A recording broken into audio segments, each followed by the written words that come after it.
Dans une grande forêt aux 1000 légendes, un vieil hibou avait fait son nid sur la plus haute branche d'un chêne centenaire.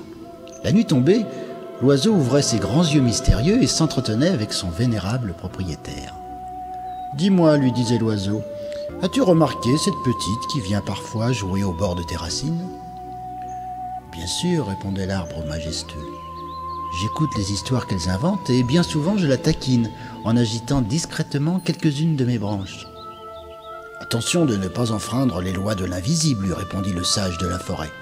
Tu ne dois jamais intervenir dans la vie d'un humain. » Ils interrompirent leur discussion car la petite Ondine s'approchait.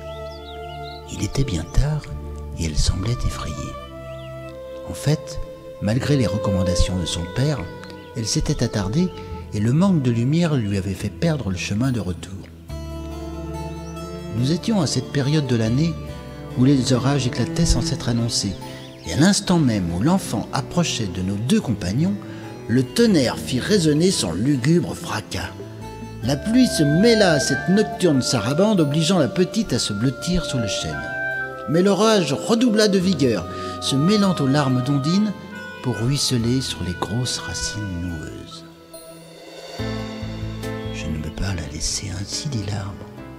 Elle va tomber malade, ou pire peut-être. »« Rappelle-toi mon conseil, dit l'oiseau. Jamais, non jamais tu ne dois intervenir. » Mais sa décision était prise, et tant pis pour ce qui arrivera.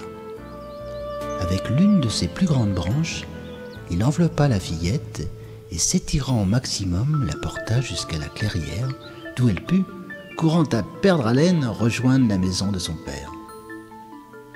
À peine s'était-elle blottie entre les bras de celui-ci qu'un éclair terrifiant déchira le manteau d'encre de la nuit pour aller frapper le vieil arbre centenaire.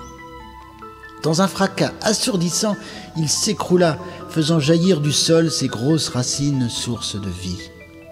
Son ami l'oiseau n'avait eu que le temps de donner un coup d'aile pour éviter la fureur céleste. Dans un grand vol circulaire, il s'approcha de son compagnon, mais il le savait. Il était trop tard. L'arbre gisait sans vie.